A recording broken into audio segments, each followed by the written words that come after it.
कृष्ण कहो बाबुरे, राम कहो राम कहो, राम कहो बाबुरे, कृष्ण कहो कृष्ण कहो, कृष्ण कहो बाबुरे, राम कहो राम कहो, राम कहो बाबुरे, कृष्ण कहो कृष्ण कहो, कृष्ण कहो बाबुरे, राम कहो राम कहो, राम कहो बाबुरे, कृष्ण कहो कृष्ण कहो, कृष्ण कहो बाबुरे, राम कहो राम कहो, राम कहो बाबुरे, कृष्ण कहो कृष्ण कहो, कृष्ण कहो बाबुरे, राम कहो राम कहो, राम कहो बाबुरे, कृष्ण कहो कृष्ण कहो, कृष्ण कहो बाबुरे, राम कहो राम कहो, राम कहो बाबुरे, कृष्ण कहो कृष्ण कहो, कृष्ण कहो बाबुरे, राम कहो राम कहो, राम कहो बाबुरे, कृष्ण कहो कृष्ण कहो, कृष्ण कहो बाबुरे, राम कहो राम कहो, राम कहो बाबुरे, कृष्ण कहो कृष्ण कहो, कृष्ण कहो बाबुरे, राम कहो राम कहो, राम कहो बाबुरे, कृष्ण कहो कृष्ण कहो, कृष्ण कहो बाबुरे, राम कहो राम कहो, राम कहो बाबुरे, कृष्ण कहो कृष्ण कहो, कृष्ण कहो बाबुरे, राम कहो राम कहो, राम कहो बाबुरे, कृष्ण कहो कृष्ण कहो, कृष्ण कहो बाबुरे, राम कहो राम कहो, राम कहो बाबुरे, कृष्ण कहो कृष्ण कहो, कृष्ण कहो बाबुरे, राम कहो राम कहो, राम कहो बाबुरे, कृष्ण कहो कृष्ण कहो, कृष्ण कहो बाबुरे, राम कहो राम कहो, राम कहो बाबुरे, कृष्ण कहो कृष्ण कहो, कृष्ण कहो बाबुरे, ओम गम गणपतये नमो नमः, श्री सिद्धि विनायक नमो नमः, अष्ट विनायक नमो नमः, गणपति बप्पा मोरी। ओम गम गणपतये नमो नमः, श्री सिद्धि विनायक नमो नमः, अष्ट विनायक नमो नमः, गणपति बप्पा मोरी। ओम गम गणपतये नमो नमः, श्री सिद्धि विनायक नमो नमः, अष्ट विनायक नमो नमः, गणपति बप्पा मोरी। ओम गम गणपतये नमो नमः, श्री सिद्धि विनायक नमो नमः, अष्ट विनायक नमो नमः, गणपति बप्पा मोरी। ओम गम गणपतये नमो नमः, श्री सिद्धि विनायक नमो नमः, अष्ट विनायक नमो नमः, गणपति बप्पा मोरी। ओम गम गणपतये नमो नमः, श्री सिद्धि विनायक नमो नमः, अष्ट विनायक नमो नमः, गणपति बप्पा मोरी। ओम गम गणपतये नमो नमः, श्री सिद्धि विनायक नमो नमः, अष्ट विनायक नमो नमः, गणपति बप्पा मोरिया। ओम गम गणपतये नमो नमः, श्री सिद्धि विनायक नमो नमः, अष्ट विनायक नमो नमः, गणपति बप्पा मोरी। ओम गम गणपतये नमो नमः, श्री सिद्धि विनायक नमो नमः, अष्ट विनायक नमो नमः, गणपति बप्पा मोरिया। मंगल मूर्ति मोरिया, गणपति बप्पा मोरिया, मंगल मूर्ति मोरिया, गणपति बप्पा मोरिया, मंगल मूर्ति मोरिया, गणपति बप्पा मोरिया, मंगल मूर्ति मोरिया। वक्रतुंड महाकाय सूर्यकोटि समप्रभा, निर्विघ्नं कुरु मे देव, सर्वकार्येषु सर्वदा। तो राम कहो राम कहो, राम कहो बाबुरे, कृष्ण कहो कृष्ण कहो, कृष्ण कहो बाबुरे, राम कहो राम कहो, राम कहो बाबुरे, कृष्ण कहो कृष्ण कहो, कृष्ण कहो बाबुरे, राम कहो राम कहो, राम कहो बाबुरे, कृष्ण कहो कृष्ण कहो, कृष्ण कहो बाबुरे, राम कहो राम कहो, राम कहो बाबुरे, कृष्ण कहो कृष्ण कहो, कृष्ण कहो बाबुरे, राम कहो राम कहो, राम कहो बाबुरे, कृष्ण कहो कृष्ण कहो, कृष्ण कहो बाबुरे, राम कहो राम कहो बाबुरे, कृष्ण कहो कृष्ण कहो, कृष्ण कहो बाबुरे। हे पिंजरे की मैना, हे पिंजरे की मैना, भजन कर राम का, भजन कर राम का। हे पिंजरे की मैना, हे पिंजरे की मैना, भजन कर राम का, भजन कर राम का।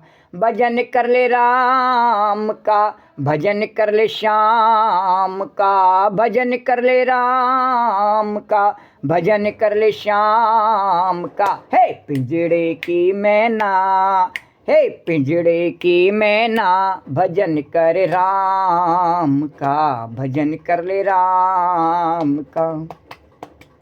अरे राम नाम अनमोल रतन है, राम राम तू कहना जी, राम राम अनमोल रतन है, राम राम तू कहना जी, हाँ राम राम तू कहना जी, समझी मैं ना।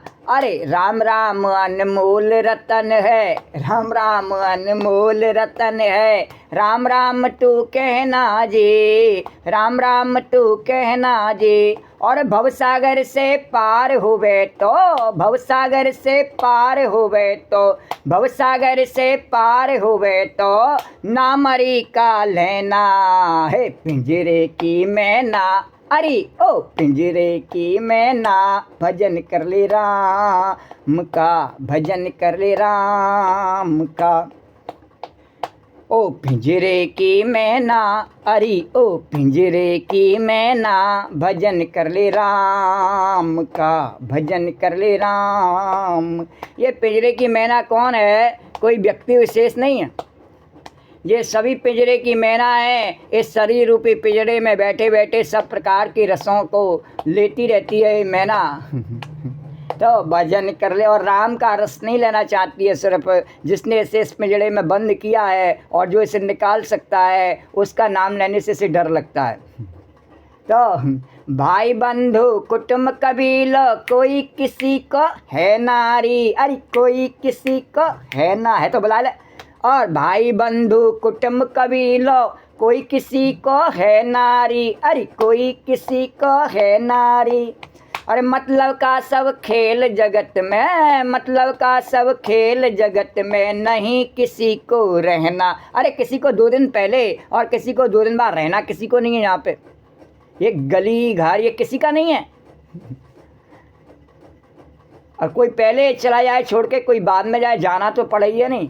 तो भाई बंधु कुटुंब कबीला, कोई किसी को है नारी, कोई किसी को है ना। अरे हम जहाँ रहते हैं नहीं कन्हैया, तो वहाँ पे क्या है कि लोग कहते हैं हम छौका, हमारा बड़ा समूह छौका पाड़े में है ना, तो बड़ा समूह है। लेकिन अभी पता लगा एक कोई मर गया है, मर गई पता नहीं कौन है, तो उसके घर के ने उसके बाल भी नहीं बनवाए और सुअर के से मुँह ले लेकर के बैठ गए। बोलो द्वारकाधीश भगवान की जय। तो भाई बंधु कुटुंब कबीला, कोई किसी को है नारी, कोई किसी को है ना। और मतलब का सब खेल जगत में, मतलब का सब खेल जगत में, मतलब का सब खेल जगत में, नहीं किसी को रहना, अरे नहीं किसी को रहना। तो वो बाल नहीं बनवाए तो वो क्या सोचते हैं, अरे जो चला गया सो चला, हम तो हमेशा रहेंगे, इसलिए हमारे बाल भी हमेशा ही रहेंगे। भले ही उड़ गए हैं, बहुत से इनके बाल तो आधे खोपड़ी पर से उड़ गए हैं, तो पर आधे बालों से भी उतना प्रेम क्यों उन्होंने नहीं बनवाए। और कहाँ रहते हैं कि साहब, हम तो द्वारकाधीश यमुना मैया के बिल्कुल किनारे पर ही रहते हैं, और हम चतुर्वेदी हैं, छौका सरदार हैं। इस प्रकार से अपने आप को महिमा मंडित करके मानते हैं। पर धर्म मानने की बात आ जाए नहीं तो वही कह दो उनकी मैया मर जाती है। बोलो द्वारकाधीश भगवान की जय।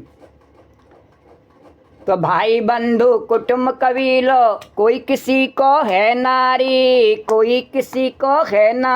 अरे मतलब का सब खेल जगत में, मतलब का सब खेल जगत में, नहीं किसी को रहना है पिंजरे की मैना। अरे ओ पिंजरे की मैना, भजन कर राम का, भजन कर ले राम का। अरे कौड़ी कौड़ी माया जोड़ी, कभी किसी को दई ना तन, कभी किसी को दई ना।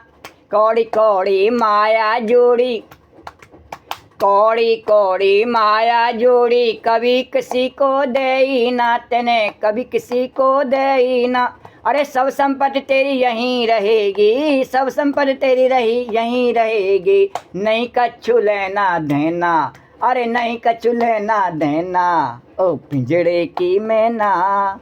ओ अगर तुझे दान पुण्य जो भी करना है ये आखिरी अवसर है, कर ले, और नहीं तो ये सब यहीं रह जाना है। तो गली भी यहीं रहनी है, घर भी यहीं रहना है, ये कुटुंब कबीला जिनको अपना समझ रखा है ये भी यहीं रहने हैं, पर तेरे को जाना पड़ेगा। बोलो द्वारकाधीश भगवान की जय। तो सब संपत्ति तेरी यहीं रहेगी, नहीं कछु लेना देना, तो पिंजड़े की मैना। अरे ओ पिंजड़े की मैना, भजन कर राम का, भजन कर ले राम का, भजन कर ले राम का, भजन कर ले राम का। ओ पिंजड़े की मैना, अरे ओ पिंजड़े की मैना, भजन कर ले राम का, भजन कर ले राम का। तो बोलो राजा रामचंद्र भगवान की जय, बोलो कृष्णचंद्र भगवान की जय, बोलो द्वारकाधीश भगवान की जय, बोलो यमुना मैया की जय। जय जय श्री राधे। ओम श्री परमात्मा ने नमः। कल के कथा प्रसंग से आए कन्हैया। कल के कथा प्रसंग में स्वामी अखंडानंद जी द्वारा वर्णित रास पंचाध्यायी प्रवचन से 17वें प्रकरण जार बुद्धि से भी भगवत प्राप्ति संभव है का वर्णन किया। उससे आगे 18वें प्रकरण का वाचन उसी प्रकार भाव और श्रद्धा के साथ में करेंगे। श्री राधे गोविंद, श्री राधे गोविंद, भज मन श्री राधे, श्री राधे गोविंद, श्री राधे गोविंद, भज मन श्री राधे, श्री राधे गोविंद, श्री राधे गोविंद, भज मन श्री राधे। श्री राधे जय जय राधे, जय राधे जय श्री राधे, श्री राधे जय जय राधे, जय राधे जय श्री राधे। श्री राधे गोविंद, भज मन श्री राधे। विकार युक्त प्रेम से भी भगवत प्राप्ति संभव है। उक्तम पुरस्तादितत्ते चैद्य सिद्धिं यथागता, विसन्नपि ऋषिकेशं किमुता धोक्षय प्रिया। नृणां निःश्रेयसार्थाय भक्ति व्यक्तिर्भगवतो नृपा, अव्यस्याय प्रमेयस्य निर्गुणस्य गुणात्मनः। कामं क्रोधं भयं स्नेहम् ऐक्यं सौहृदमेव च, नित्यं हरो बिरुदतो यान्ति तन्मयतां हिते। न चैवं विस्मयं कार्यो भवता भगवतत्त्वे, योगेश्वरे कृष्णे यत् एतद् विमुच्यते। तादृष्टान्तिकमाघाता भगवान् ब्रजे घोषिता, अवदद बदतां श्रेष्ठो वाचपैशैर्विमोहयन्, अवदन् बदतां श्रेष्ठो वाचपैशैर्विमोहयन्। रासलीला के संबंध में राजा परीक्षित ने सुखदेव जी से प्रश्न उठाया। सुखदेव जी ने कहा कि यदि भक्त के हृदय में श्री कृष्ण से मिलने की हार्दिक व्याकुलता हो और प्रेम पूर्वक ध्यान हो तो शरीर का एक एक कण बदलकर भौतिक से दिव्य हो जाता है, लौकिक से अलौकिक हो जाता है, और आदि भौतिक देह की जगह अतिबाहिक देह की प्राप्ति हो जाती है, और मंगल में दिव्य में होकर भगवान के उपभोग योग्य शरीर पाकर वह उनकी लीला में प्रविष्ट हो जाता है। भगवान के प्रेम पूर्वक ध्यान में बड़ी शक्ति है। बोलो द्वारकाधीश भगवान। और प्रत्यक्ष में है कि नहीं है कन्हैया? ये हमारे पड़ोसी कितना तंत्र मंत्र करते हैं, नहीं करते हैं, और हमारे शरीर को गिराने के लिए पूरा प्रयास कर रहे हैं, मारने का पूरा प्रयास कर रहे हैं, कर रहे हैं नहीं कर रहे हैं, फिर भी तेरी कृपा से और ये मिट्टी का शरीर भले ही नष्ट हो जाए तो हो जाए, मुझे कोई परवाह नहीं है, और तेरा नाम गाने के लिए ये दिव्य शरीर मिला हुआ है, दिव्य शक्ति का शरीर मिला हुआ है, तो उसको वो दुष्ट वहाँ तक पहुँच ही नहीं पाते हैं, जो न भगवान के नाम को रोक सकते हैं और न वहाँ तक पहुँच सकते हैं। बोलो द्वारकाधीश भगवान की। उनकी जो पहुँच दृष्टि है वो केवल लौकिक है, लौकिक शरीर ही उनको दिखता है। लेकिन जिस शरीर से कथा होती है, भगवान का भजन होता है, उस शरीर को वो जानते ही नहीं है। कथा में ही कई बार बताया कि इस छींची मूती वाले शरीर से भगवान का कार्य नहीं होता है। भगवान का कार्य करने के लिए भगवान ने दिव्य शरीर दे रखा है। कब दे रखा है? जब गोपी सब कुछ छोड़ करके और भगवान के पास भाग जाती है तो योग माया के द्वारा उसे दिव्य शरीर दिया जाता है। और जो गोपी रह जाती है नहीं, जिसको रख लिया ग्वाले ने बंद करके, तो उसकी जो है दिव्य शरीर के साथ में ही पहुंची वहाँ पर द्वारकाधीश भगवान, और सबसे पहले पहुंची। बोलो द्वारकाधीश भगवान की जय। तो राजा परीक्षित ने शंका की कि भगवान का आदर भाव तो ज्ञान से होता है या भक्ति से होता है, और गोपियों को न तो ज्ञान था और न ही ईश्वर की जैसी भक्ति होनी चाहिए वैसे भक्ति थी। लोग ऐसा समझते हैं कि ईश्वर की भक्ति और जीवों की जो भक्ति है नहीं, सामान्य की अपने घर में अपने पति की भक्ति करो या अपने बेटा बेटी की करो या किसी और की करो, तो उसमें कुछ अंतर है। बोलो द्वारकाधीश भगवान। नहीं, कोई अंतर नहीं है। तो गोपियों में को न तो ज्ञान था और न ईश्वर जैसी भक्ति होनी चाहिए वैसी भक्ति थी। ऐश्वर्य ज्ञान पूर्वक तो भक्ति नहीं थी, पहचानती नहीं थी गोपियाँ कि ये ईश्वर हैं। उल्टे उनको अपना यार समझती थीं। फिर दोनों के बिना जो गोपियों को गुण प्रवाहो परम हुआ, वह कैसे हुआ? जब उनमें ज्ञान भी नहीं था और ईश्वर के प्रति भावना से वो उसके पास गई भी नहीं, कृष्ण के पास में तो यार समझ करके गई, तो उनका कल्याण कैसे हो गया? ऐसे परीक्षित ने प्रश्न किया। तो वह जो गोपियों के शरीर में प्रकृति के गुणों का प्रभाव बंद हो गया और भगवत प्रवाह का आविर्भाव हो गया, बिना ज्ञान के बिना भक्ति के कैसे हो गया? आश्चर्य होता है। अरे आश्चर्य करने की ज़रूरत नहीं है। जब इस गोपी का शरीर कितना भी दुष्ट पड़ोसी हमारे नष्ट कर ले में, और फिर भी भगवान की कृपा से और रास में जाना हो नहीं तो चली जाती है। बोलो द्वारकाधीश भगवान की जय। भगवान बंसी बजाते हैं और गोपी को बुलाते हैं और हमारे पड़ोसी देखते रह जाते हैं। बोलो द्वारकाधीश भगवान की जय। बड़ी जलन है, बड़ी जलन है, बड़ी भारी। पर उस जलन करने से होता क्या है? कन्हैया कुछ हो जाता है क्या? सगट्टा। तो प्रेम करने भर से उसको भगवान की प्राप्ति कैसे हो गई? यह प्रश्न का अभिप्राय है। और जब इस युग में हो जाती है, इस घोर कलयुग में, इतने इस छौका पाड़े नरक कुंड के बीच में बैठ करके और गोपी को भगवान की प्राप्ति हो जाती है। भगवान की कथा और भगवान के गुणगान का आनंद यहीं मिलता है। द्वारकाधीश की जय जयकार, यमुना मैया की जय जयकार का जो गूंज है, दिव्य गूंज है, वो यहीं होती है। और सबको मंगल पवित्र करने वाली भगवान की कथाएँ और रसीली कथाएँ रस बरसाती हुई और यहीं पर होती हैं और कोई रोक नहीं सकता है। बोलो द्वारकाधीश भगवान की जय। तो फिर उस युग में गोपियों का इस प्रकार से भगवान ने कल्याण कर दिया, इसमें क्या संशय है? वो गोपियाँ उस युग में मुझे से तो बहुत ज़्यादा ही जानती थी भगवान को, मैं तो कुछ भी नहीं जानती हूँ। तो उक्तम पुरस्ता दे तत्ते और चैद्य सिद्धिम यथागता और विषन्नपि ऋषिकेशम किमता धोक्ष प्रिया। राजन, सुखदेव जी ने कहा, मैंने तुमको पहले बताया कि शिशुपाल को सिद्धि कैसे मिली। 7वें स्कंद में यह प्रसंग आया था। युधिष्ठिर ने नारद से प्रश्न किया, अर्थात तुम्हारे दादा ने, सुखदेव जी ने कहा हमारे दादा गुरु से यह प्रश्न पूछा था। यह बात हमने तुमको सारी की सारी सुना दी। उक्तम पुरस्ताद एतत्ते, तो क्या सुनाई थी कि शिशुपाल के शरीर में से निकली हुई ज्योति श्री कृष्ण के शरीर में समा गई। ये आश्चर्य हुआ। बोले हाँ महाराज, समझाया तो था। तो बोले देखो, ज्ञान का प्रयोजन है स्वयं प्रकाश के आविर्भाव में जो प्रतिबंधक है, आवरण है, अज्ञान है, उसको ज्ञान मिटा दे। ज्ञान का प्रयोजन भगवान के आविर्भाव में है। ज्ञान का प्रयोजन क्या है? कि भगवान का दर्शन हो जावे, ऐसा ज्ञान हो जावे जिससे भगवान के दर्शन में कोई विघ्न नहीं आवे और भगवान का दर्शन हो जावे।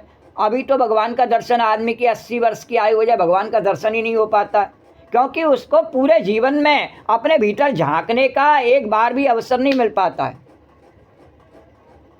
बाहर की माया में इतना उलझा रहता है और भगवान भी उलझाए रहते हैं, बोले इसमें उलझा रहे अभी द्वारका तेरे अभी इतने पुण्य उदय नहीं हुए कि तो भीतर मेरा दर्शन करने का अधिकारी हो जावे। उक्तम पुरस्तार एतत्ते, तो बोले देखो ज्ञान का प्रयोजन है स्वयं प्रकाश के आविर्भाव में जो प्रतिबंधक है, आवरण है, अज्ञान है, उसको ज्ञान मिटा दे। ज्ञान का प्रयोजन भगवान के आविर्भाव में ही है। अरे भगवान तो ब्रह्म है, आत्मा है, भगवान के आविर्भाव में ये ज्ञान और भक्ति तब जरूरी होते हैं जब भगवान का स्वयं आविर्भाव न हुआ हो, और जब बिना ज्ञान के और बिना यानी हमारे जैसे के लिए ज्ञान और भक्ति की आवश्यकता है। उन गोपियों को तो साक्षात कृष्ण का संसर्ग पहले ही प्राप्त है, तो ज्ञान और भक्ति की आवश्यकता है। मानो यमुना किनारे किसी को जाना हो, आना हो, तो उसको दूर से आना हो तो उसको अनेकों प्रकार के ज्ञान की कहाँ जाना है, कैसे जाना है, और भक्ति रूपी साधन की ट्रेन है कि हवाई जहाज है, उसे पकड़ करके वो आ जावे, फिर तांगा रिस्का से और यहाँ तक आ जावे। तो उसके लिए अब जो पहले ही यमुना जी के पास ही है उसको ज्ञान और भक्ति क्या है, उसको तो यमुना जी का सानिध्य प्राप्ति है ही है। वो तो जो खाता है यमुना जी का ही खाता है, पीता है वो यमुना जी का ही पीता है, सोता है तो यमुना जी की गोदी में ही सोता है। वो तो द्वारकाधीश भगवान की यमुना मैया की जय। उसको क्या आवश्यकता है, उसको भी आवश्यकता है ढोंग करने की, दूध पुल चढ़ाने की, द्वारकाधीश भगवान की। जैसे अपनी माता हो है, और मेरी अपनी माता से मेरे को उसकी स्पेशल पूजा करने की ज़रूरत है कि नहीं, मैं बिठाल करके उसको स्पेशल पूजा करो, ए मैया ना चौकी पे बैठ जा और मैं तेरी पूजा करूं, कोई आवश्यकता नहीं है। ये तो उसके लिए है जिसके लिए कि वो उसकी अपनी माता नहीं है लेकिन उसका सम्मान है, हो गया माता ऐसा दूर से आकर के, और उसने देखा इसकी करनी बिल्कुल माता जैसी है, उसने उसके साथ कोई उपकार किया हो तो वह भी उसको माता मान करके और उसका सम्मान करे और उसकी पूजा में कुछ लाभ है, देवे है और भेंट देवे। तो इस प्रकार से माता जी आपके लिए लाए, तो उसके लिए आवश्यक है। और जो पहले मैया के भवन में बैठा हो और नित्य मैया के भेंटें गा रहा हो, उसको क्या आवश्यकता है अलग से मैया की पूजा करने की। बोलो द्वारकाधीश भगवान की जय। रोज भोग लगाए करके पहले मैया को समर्पित करे, उसको भी आवश्यकता है अलग से पूजा करने की, कोई आवश्यकता नहीं है। तो इसी प्रकार से उन गोपियों को कोई आवश्यकता नहीं अलग से कोई भक्ति करने की, अलग से कोई ज्ञान करने। अरे स्वयं कृष्ण ने उनका आलिंगन कर लिया तो अब भक्ति और ज्ञान की आवश्यकता ही कहाँ रह गई। तो और जब बिना ज्ञान के बिना भक्ति के स्वयं भगवान ही प्रकट होकर आए हैं, तो उस समय भी यदि ज्ञान भक्ति की जरूरत पड़े तो भगवान का आविर्भाव व्यर्थ है। तो भगवान कहेंगे तो बड़ी बेकार की बात है। अरे अब मैंने चिपटा ही लिया, अब मुझे प्राप्त करने के लिए सब ज्ञान और भक्ति है, अब कौन से ज्ञान भक्ति की जरूरत रह गई। क्यों रे कलयुग के विद्वानों, केवल खोपड़ी फोड़ना ही सीखे और कुछ नहीं सीखे, टक्कर लेना ही सीखे हो। अब कौन से ज्ञान की आवश्यकता रह गई और कौन सी भक्ति की आवश्यकता रहेगी। उसके लिए अब कौन सा कर्म शेष रह गया। बोलो द्वारकाधीश भगवान की जय। तो शत्रुओं को मारना, पृथ्वी का भार उतारना, यह काम तो बिना भगवान के अवतार के हो सकता है। काल रूप से भगवान सबको मारते ही रहते हैं। अरे जब शरीर पर बाल ज़्यादा बढ़ जाए, दाढ़ी बढ़ जाए, तो वह भार उतार देते नहीं उतार देते हैं भगवान अपने आप। तो वह भार उतार देते हैं। तो शरीर भी जब अयोग्य हो जाता है तो शरीर को भी भगवान उतार देते हैं भार। बोलो द्वारकाधीश भगवान की। दुनिया में भारी हो जाए, सबको कष्ट देने वाला बन जाए, तो भगवान भार उतार ही देते हैं, उसका कोई संशय नहीं है उसमें। इसी उदाहरण से समझ सकता है, जो भगवान बाल उखाड़ सकता है वह बच्चे भी उखाड़ सकता है। बोलो द्वारकाधीश भगवान की जय। इसी से समझ लेना चाहिए, उदाहरण से। नहीं समझ में आया तो वह काम तो बिना भगवान के अवतार के ही हो सकता है। उसके लिए भगवान को अवतार लेने की आवश्यकता नहीं है। नरसिंह भगवान को वो समझे अवतार लेकर के, अरे बिना अवतार लिए ही भगवान सब कुछ कर देता है।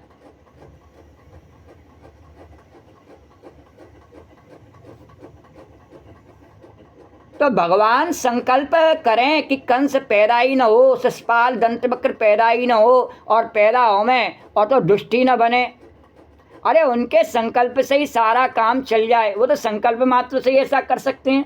लेकिन नहीं, उनको मज़ा आता है लीला में। होने दो पैदा, 10-20 मुझे गाली देने दो इसको, शिशुपाल को, दंत वक्र को जरा अपना जोश दिखाने दो, कंस को जरा मारकूट बच्चों को मारने का काम करने दो। तो भगवान की कोई मोह माया है क्या? नहीं, वो तो लीला कर रहे हैं, मर जाने दे। सभी जीव, भगवान कोई मरता नहीं, भगवान की लीला में कोई जीता नहीं, सभी अमर हैं, भगवान के अंश हैं।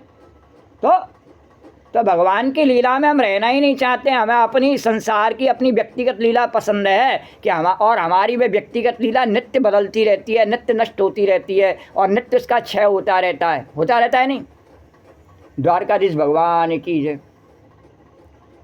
तो असल में भगवान का आविर्भाव दुष्टों के दमन के लिए नहीं होता, शिष्टों के पालन के लिए होता है।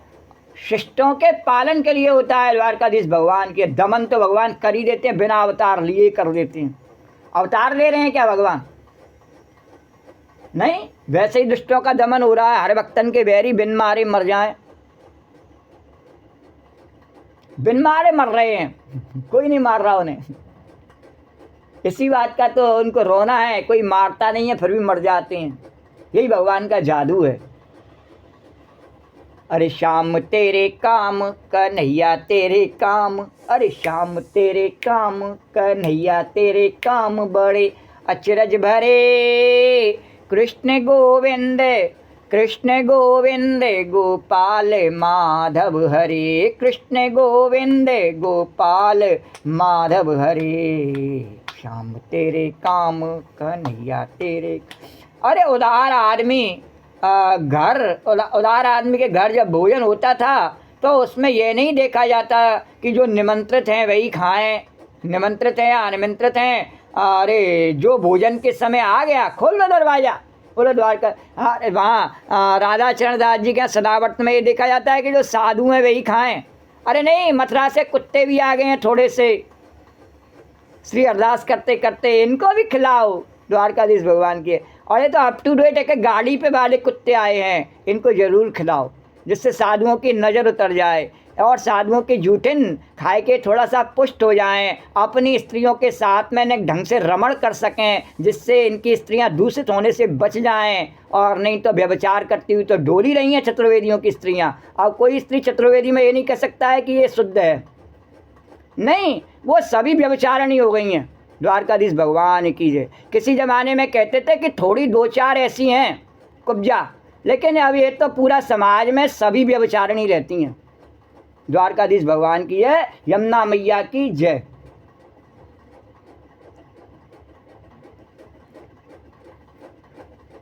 तो शिष्टों के पालन के लिए होता है, उन दुष्टों को मारने के लिए भगवान का अवतार नहीं है। तो शिष्टों के पालन के लिए होता है कि उदार आदमी के यहाँ जब भोजन होता है तो ये नहीं कहा जाता कि ये खाएगा। तो राधा चरण दास जी ये नहीं कहते हैं कि नहीं, ये हमारे साधु ही जो हर समय राधे राधे करते रहते हैं, यही इसके अधिकारी हैं। यहाँ संसार की सब सुविधाओं को छोड़ करके स्त्रियों से दूर पड़े हुए। नहीं, ये स्त्री के साथ रमण करने वाले कुत्ते आए हैं, मोटे मोटे बुलडॉग, इनको खिलाओ। द्वारकाधीश भगवान की है।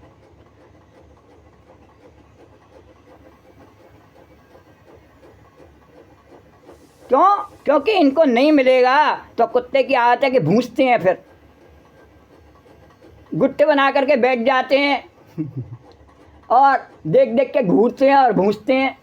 बोलो द्वारकाधीश भगवान की। तो जीव के भाव की, ज्ञान की इस समय अपेक्षा नहीं रहती। और जिस समय भगवान प्रकट होते हैं, इसी प्रकार से भगवान जब स्वयं प्रकट होते हैं तब कोई भी उसके लिए शर्त नहीं रखते कि तुझे ज्ञान होगा, भक्ति होगा तब मैं मुक्त करूँगा। जिसे चिपटा लिया उसे मुक्त कर दिया। फिर तो द्वारकाधीश भगवान अपने पैर की धूल से और पत्थर को अहिल्या बनाए करके खड़ी कर दी। बोलो द्वारकाधीश भगवान की जय। केवट को अपने नाव में चरण रखने से ही ताड़ दिया। बोलो द्वारकाधीश भगवान की जय। दुसन्न पे ऋषिकेशा, भगवान से कोई द्वेष करे तो कल आपको सुनाया कि अपना ही बच्चा नाक में उंगली डालने के लिए दौड़े तो बाप उसको गोद में बिठा लेता है। बोलो द्वारकाधीश भगवान की जय। कारण क्या कि अब जिनको हमने कभी बुला करके और खिलाया अपने बाबा के नाम पे, हाँ, अब उसके बेटे कहें कि हम तेरी नाक में उंगली करें और तंत्र करके मंत्र करके और तेरे शरीर को हम खा जाएं, खा जा भैया। अरे हमने तो पहले भी तेरे बाप को खिलाया।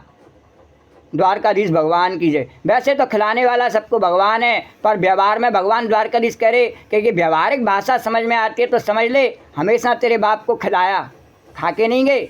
द्वारकाधीश भगवान की जय। उसके बाद भी तुम्हारी भूख नहीं मिटी है। हाँ, बाप दादे कुछ छोड़ नहीं गए हैं तो तू खा ले अब। द्वारकाधीश भगवान की जय। भाई हमारा तो धर्म ही है नहीं, अपनी बड़ी भूआ हो तो उसके बच्चों को खिलाना हमारा धर्म ही है। हाँ, अब वो कहें नहीं हम जबरन खाया जा भैया, क्या करा जाए। नहीं तो हम तो प्यार से भी तैयार हैं, और प्यार से जो हम पे है वही तो कर सकते हैं। हम पे हाथ जोड़ने की श्रद्धा है इस समय तो हाथ ही जोड़ सकते हैं, क्या करें। बोलो द्वारकाधीश भगवान की जय। तो भोजन के समय जो भी आए उसके लिए दरवाजा, तो जीव के भाव की ज्ञान की उस समय अपेक्षा नहीं रहती। तो भगवान से कोई द्वेष करे तो कल आपको कहा कि बच्चा अपना ही हो और नाक में उंगली डालने के लिए दौड़े तो अभी बाप उसको गोद में बिठा लेता है। विष्णुप्रिय ऋषिकेशा, तो उद्देश्य की उपाधि से भगवान का स्मरण होता है कि नहीं। और तदरयोपि ययु स्मरणादा, कल सुनाया कि निभ्रम मरुन मनो अक्षा दृढ़ योग युजो हृदय यन मुनया उपासते। तो मुनि लोग ध्यान करते हैं और शिषपाल द्वेष, किंतु वहीं वह पहुंच गया जहां मुनि लोग पहुंचते हैं। अरे बाबा, राग से स्मरण करो कि द्वेष से स्मरण करो, प्रेम से दौड़ कर आओ कि द्वेष से दौड़ कर आओ, आते तो हो भगवान की गोद में। द्वारकाधीश भगवान की जय। जैसे यदि हमारे दर्शन कोई चाहे वो हमारे दर्शन इसलिए इस भाव से करे कि थोड़ा सा सुन लो द्वारकाधीश की जय, जमुना मैया की जय, तो कोई फर्क नहीं पड़ता। और इस भाव से करे कि आज इस पर बोला जा रहा है कि नहीं ज़रा देख लो मैंने अपने तंत्र से इतनी मार करी है, तो इस पर अब द्वारकाधीश की जय, जमुना मैया की जय, राम की जय, कृष्ण की जय, राधे राधे, यमुना मैया की जय, द्वारकाधीश की जय बोला जा रहा है कि नहीं बोला जा रहा है, देख लो। तो इस भाव से आ जा, जैसे तेरी इच्छा हो वैसे आ जा। हाँ, कहीं तो तुझ में कुछ हो बूता।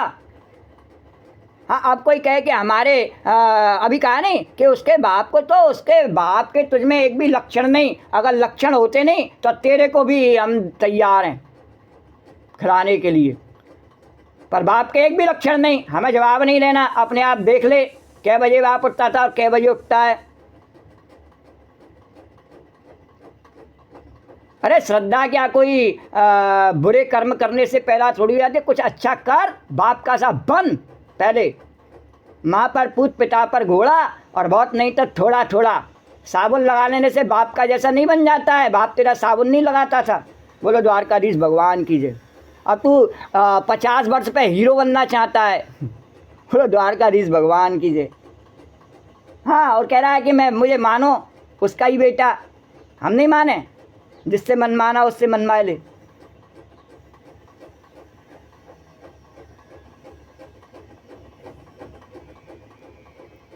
तो मुनि लोग ध्यान करते हैं शिषपाल देश, किंतु वहीं वह पहुंच गया और जहां मुनि लोग पहुंचते हैं। अरे बाबा, राग से स्मरण करो कि द्वेष से स्मरण करो, प्रेम से दौड़ कर आओ कि द्वेष से दौड़ कर आओ, आते तो भगवान की गोद में।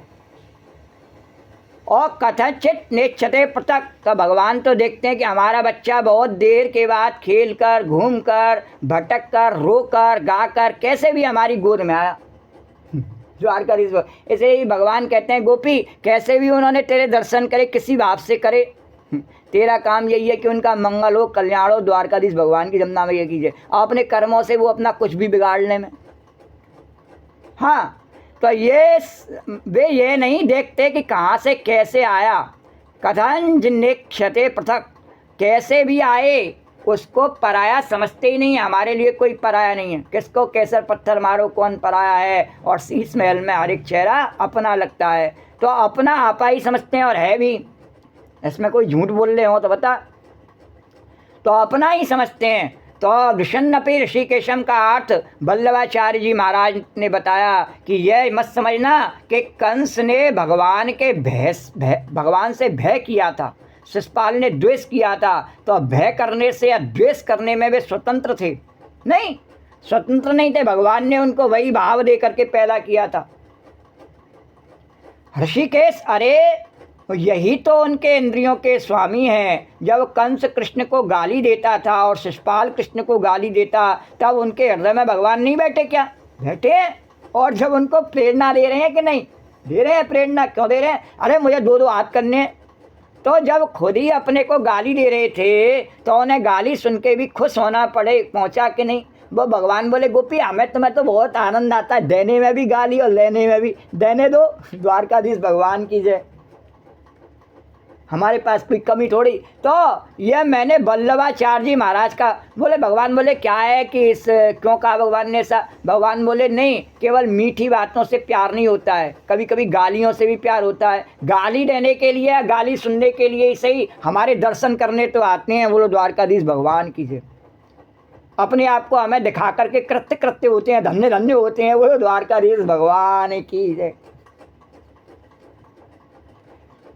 तो यह मैंने वल्लभाचार्य जी महाराज का भाव सुनाया। सुबोधनी में जैसा है भला। ऋषिकेशम, वही अंतःकरण को प्रेरणा देने वाले हैं, वही इंद्रियों को प्रेरणा देने वाले, वही स्वामी, वही अंतर्यामी, वही गाली दिलवा रहे हैं और वही गाली सुन रहे हैं।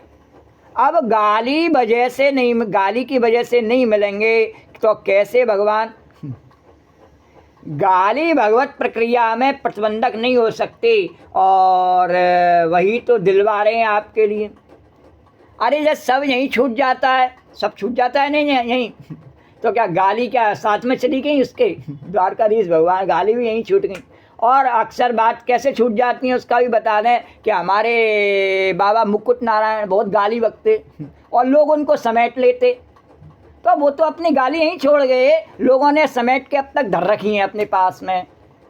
जब भी कहो नहीं खोल के बैठ जाते हैं पिटारा। बोलो द्वारकाधीश भगवान की जय। हाँ, अपने बाप दादे क्या छोड़ गए संपत्ति, उसको नहीं समेटना आया, उनके संस्कार समेटना नहीं आया कि वो कैसे हारमोनियम बजाते और कैसे श्री हरदास गाते, वो नहीं आया।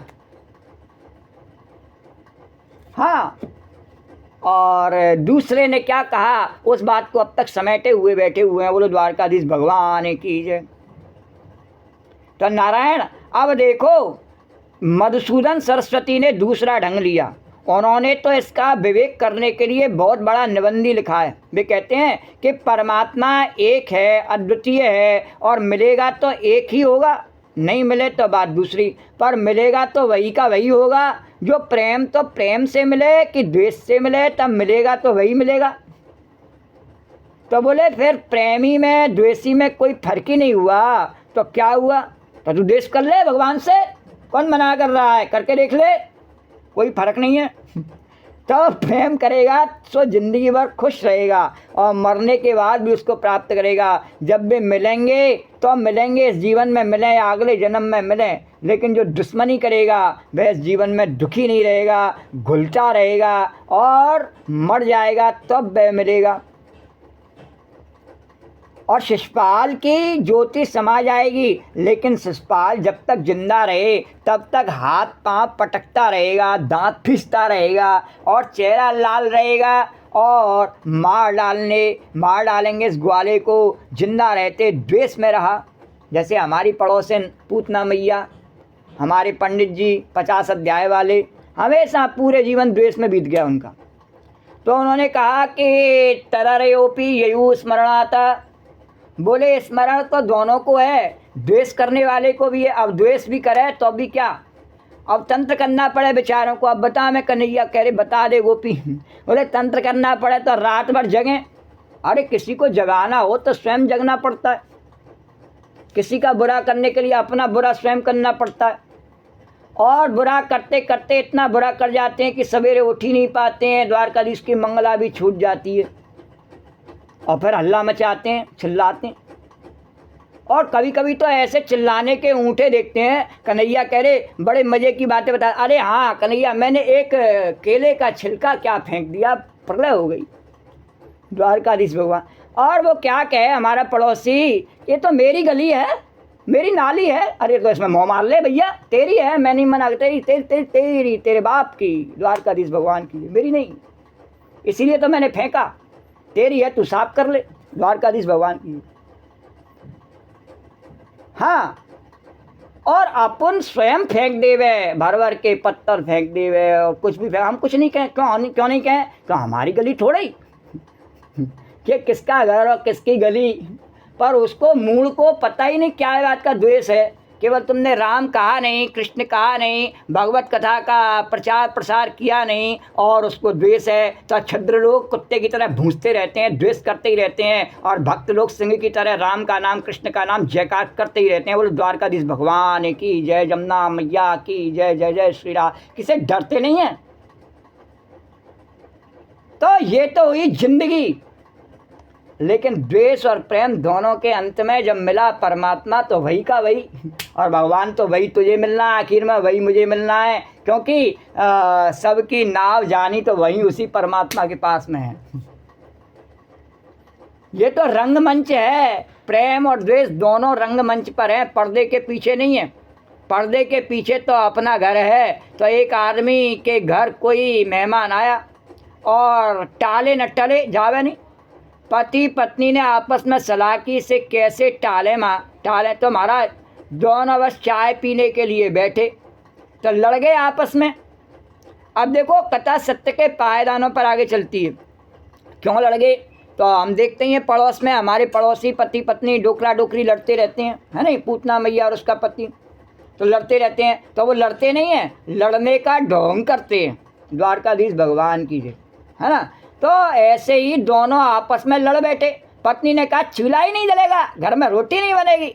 पति ने कहा कैसे नहीं चलेगा, आज मेहमान है घर में और चूल्हा कैसे नहीं जलेगा। तो बोली तुम्हारे मेहमान के मुंह में आग डाल दूंगी। अब महाराज मेहमान दोनों को नमस्कार किया, बोला हम तो जाते हैं, हम तो जा ही रहे थे बस अभी। मेहमान चले गए तो दोनों टाली पीट कर हंसने लगे कि अच्छी युक्ति निकाली। अब उनके घर में मेहमान आ जाए उस पर वो युक्ति निकाले तो ठीक है। अब नहीं, हमारा पड़ोसी पर ये युक्ति कामयाब हो जावे, और वो भी तब कामयाब हो जावे कि वो भगवान का नाम लेवे और भगवान का नाम लेना छोड़ दे हमारे इस प्रपंच से, तो उनकी मूर्खता का क्या कहा जाए। बोलो द्वारकाधीश भगवान की जय।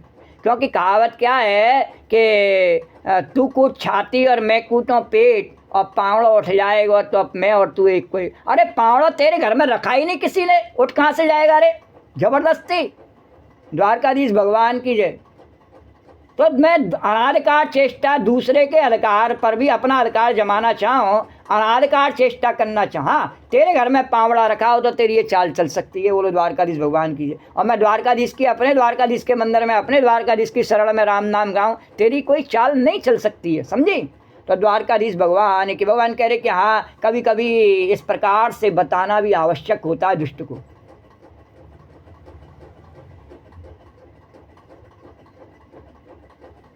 तो ये जो लड़ाई है ये केवल रंगमंच पर है, नेपथ्य में नहीं है। नेपथ्य में ईश्वर से किसी की लड़ाई नहीं है।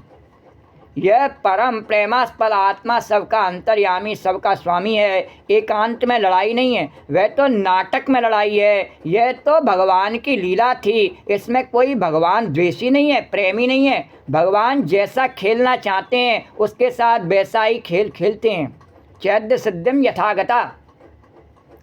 अब बोले दुष्यन्नपि ऋषिकेशम, शिशुपाल की बात तो ठीक, परंतु गोपियों की कथा तो बिल्कुल निराली है। क्या किमुता अधोक्षय प्रिया, अधोक्षया शब्द भगवान के लिए आता है, उसका अर्थ होता है कि संसार में जितना सुख है भगवान से नीचे है, जितना ज्ञान है सो भगवान से नीचे है, जितनी वस्तु है सो भगवान से नीचे है। अरस्ताद अक्षरम ज्ञानम यस्माता, इंद्रिय जन्य ज्ञान, इंद्रिय ज्ञान जिससे बहुत नीचे है उसको बोलते हैं अधोक्षजा। नारायण अंतर्यामी आत्मदेव साक्षी अधोक्षजा। बोले उनसे करे कोई प्यार और वे कैसे किसी से प्यार करें, तो प्रेमी और उनका प्यार, उनको यदि सद्भाव चिरभाव आनंद भाव अप्राकृतिक अलौकिक दिव्य शरीर प्राप्ति हो जाए तो वे भगवान की लीला में पहुंच जाए तो आश्चर्य क्या है। बोले भगवान से जब प्यार किया जाता है, नहीं, भगवान के नाम का स्मरण, भगवान का गुणानुवाद, तो भगवान उसके लिए एक दिव्य शरीर बना देते हैं। भगवान कहते हैं नहीं, इस शरीर से इस काम को नहीं करा जा सकता है। जैसे भगवान ने अर्जुन से कहा नहीं, इन आँखों से और मेरे स्वरूप का दर्शन नहीं हो सकता है, उसी प्रकार से भगवान कहते हैं एक कथा इस वाणी से, इस शरीर के रहने वाली गंदी गाली वाली वाणी से नहीं होती है मेरी कथा। तो अब मेरी कथा किससे होती है? इसके लिए मैं अपनी दिव्य वाणी देता हूँ और साक्षात सरस्वती माता को बैठाल देता हूँ, तब मेरी कथा होती है। बोलो द्वारकाधीश भगवान की जय, यमुना मैया की जय। तो अब जरा बात आगे बढ़ती है। बोले भाई और कोई प्रयोजन हो भगवान के प्रकट होने का? बोले नहीं, नृणाम ही नृश्रेय श्रेया सार्थाय व्यक्तिर भगवतो नृपा। अरे बाबा, राजा तो सिपाही को भेजकर काम चला लेता है, कहीं थानेदार भेज दिया, बहुत हुआ तो कहीं दीवान को भेज दिया, लेकिन कहीं खुद जाता है। तो क्यों जाता है? कि अपने प्रजा की भलाई के लिए जाता है। नृणाम निश्रेय सार्थाय व्यक्तिर भगवतो नृपा। भगवान की कथा जहाँ भी होती है और भगवान वहीं बैठते हैं। अब कहो जी यहाँ भगवान नहीं बैठ सकते हैं? तेरे बाप का घर है क्या जो भगवान नहीं बैठ सकते हैं यहाँ? हाँ, यहाँ राम नाम कोई नहीं कह सकता है। हमारे पड़ोसी कहते हैं राम नाम नहीं कहने देंगे किसी को, कृष्ण नहीं कहने देंगे। द्वारकाधीश भगवान की तू मत कह, तुझे हमने कहा क्या? तो अपनी प्रजा की भलाई के लिए, और हे नृप हे राजन, जैसे तुम्हारा प्रजा में जाना प्रजा के कल्याण के लिए होता है, वैसे ही भगवान किसी को साधन न करना पड़े, चलना न पड़े, और भगवान मिल जाए इसलिए अवतार लेता है। साक्षात भगवान का अवतार है भगवान की कथा। और कैसी कथा है कि कैसा अवतार है भगवान का? काली रूप में अवतार है। जो इस कथा में विघ्न डालने का कार्य करता है नहीं, तो वो काली रूप में उसका संहार करने वाली ऐसी भगवान की दिव्य कथाएं। वो अपना संरक्षण और अपना प्रसार अपने आप करने की शक्ति रखती हैं, किसी की आवश्यकता नहीं है उन्हें। एक नई बहू आई गांव में, सास ने कहा बेटी यहाँ जरा संभल कर रहना। बोली क्या बात है माँ जी? तो बोली यहाँ एक नंदन है श्याम सुंदर, उसकी ओर देखना मत, उससे बोलना मत,